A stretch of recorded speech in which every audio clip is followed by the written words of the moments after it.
Mudando de assunto, a gente vai falar da deputada federal Carla Zambelli. Ela fez uma coletiva de imprensa nesta quinta-feira, um dia depois da primeira turma do Supremo formar a maioria para que ela seja inelegível. O repórter Ramiro Brits esteve na coletiva que aconteceu em São Paulo e traz para a gente mais detalhes do que a Zambelli disse. A deputada chegou a dizer que agora o momento é de esperança. A Carla Zambelli convocou uma coletiva de imprensa na tarde desta quinta-feira em São Paulo, aqui em frente ao Diretório Estadual do PL. Ela foi condenada pelo Supremo Tribunal Federal a 10 anos de regime fechado por ter supostamente invadido o sistema de informática do Conselho Nacional de Justiça, o CNJ.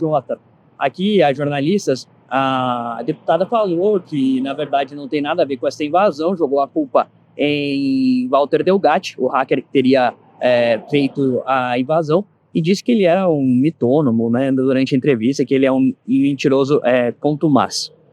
A deputada também disse que recebeu o sinal verde dos líderes do PL na Câmara para a ação penal ser contestada na Câmara dos Deputados, né? Segundo ela, teria sido uma conversa entre o presidente da Câmara, Hugo Mota, e o líder do PL na Câmara, Sóstenes Cavalcante. E um gesto parecido, uma ação parecida, uma medida parecida com o que foi feita recentemente com o deputado federal Alexandre Ramaggi, também do PL, mas do Rio de Janeiro. A deputada Carla Zambelli também afirmou aqui que sofre de diversas doenças e, por isso, seu regime fechado seria dificultoso. Ela disse ainda que não sobreviveria à prisão, segundo laudos médicos.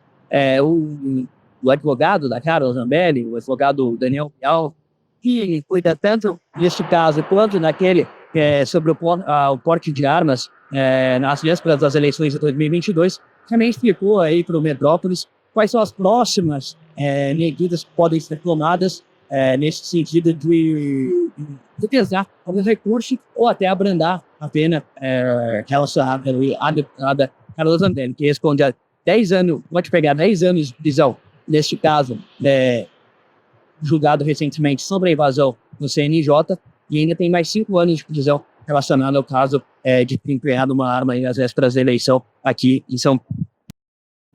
Bom, agora a gente precisa ver o que disse a deputada Carla Zambelli na entrevista coletiva que começou hoje por volta de 1h30 da tarde em São Paulo. Vamos ver. Boa tarde, pessoal.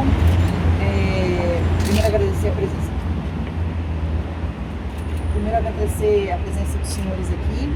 A gente sabe como é difícil comparecer todos ao mesmo local, ao mesmo horário. Mas muitos dos senhores já tinham entrado em contato e gostariam de saber nosso posicionamento. Eu queria dizer para vocês que em nenhum momento eu estou desistindo, em nenhum momento nós vamos esquecer os quase 1 milhão de votos que nós tivemos, os eleitores que estão conosco. Nós não vamos esquecer as nossas pautas, os nossos princípios, os nossos valores. A gente vai continuar lutando, continuar acreditando. Esse não é um momento triste para mim, é um momento de esperança, é um momento de fé. E são os momentos mais difíceis que a gente vê nas passagens bíblicas, que as pessoas tiveram que mostrar a sua verdadeira fé. Aquela fé que entende, que excede todo o entendimento. A fé que não entende, que não traduz o que está acontecendo, que às vezes pergunta para Deus, o que está acontecendo comigo? Principalmente quando você é tomado por injustiça. Mas essa fé, ela permanece com esperança, com alegria e com confiança em Deus. Então, tanto eu como toda a minha família, claro que a gente fica preocupados, mas eu estou atravessando um momento, depois de uma grande depressão que eu tive, um momento de verdade experimentar que Deus está me dando força e está me mantendo de pé. Amém! E durante todo esse momento, eu não vou faltar um momento, um segundo sequer com os meus eleitores. Então, o processo ainda não acabou, ainda há vários recursos que podem ser feitos. Um pedido de suspensão foi solicitado no dia 29 do 4, dentro da Câmara dos Deputados, está sendo analisado. Eu já tive um sinal verde de que ele vai ser pautado. Vamos esperar o melhor momento para isso acontecer, porque ainda tem um tempo para poder colocar ele em pauta. Enquanto isso também o meu advogado vai apresentar alguns instrumentos que são normais de apresentar num processo como esse.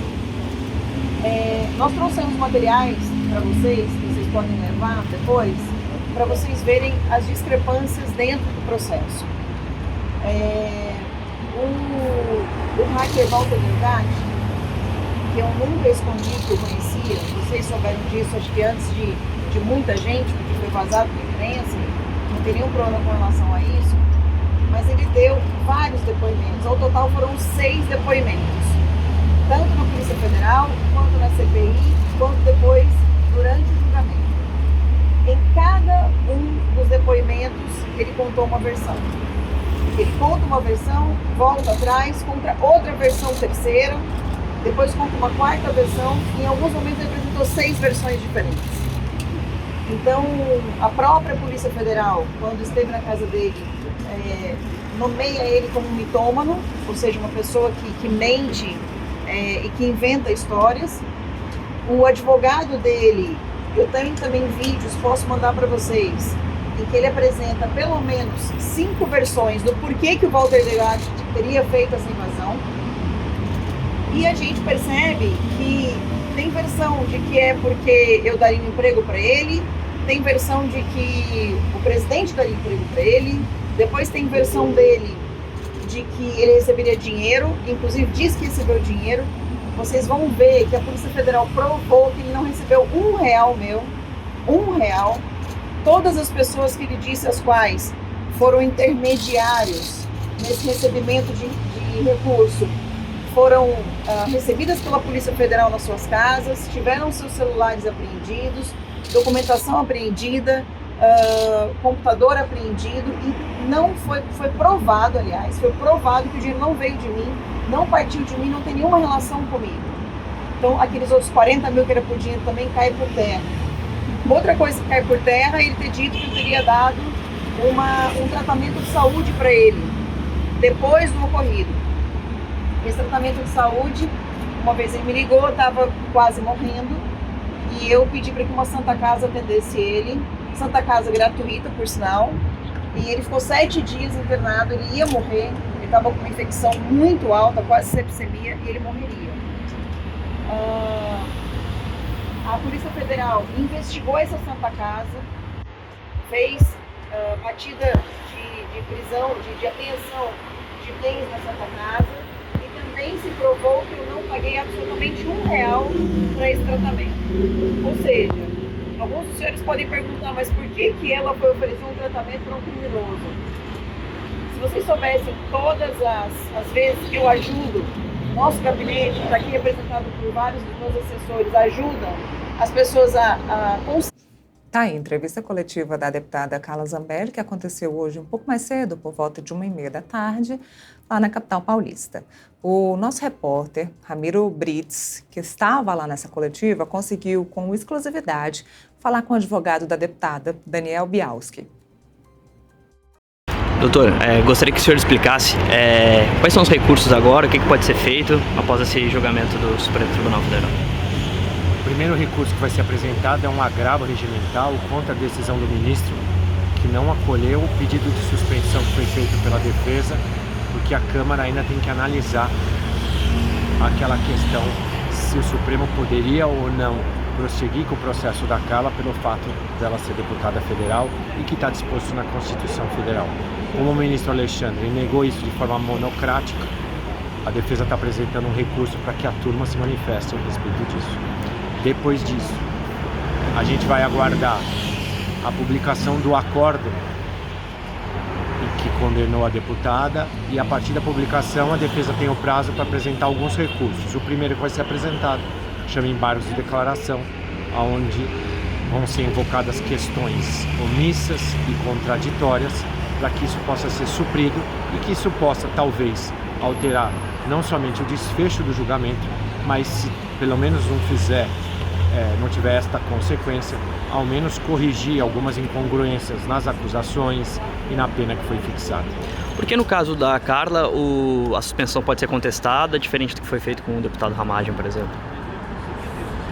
Eu acho que, do mesmo jeito que aconteceu com o deputado, a Câmara deve seguir o mesmo entendimento e vai remeter ao Supremo o pedido de suspensão.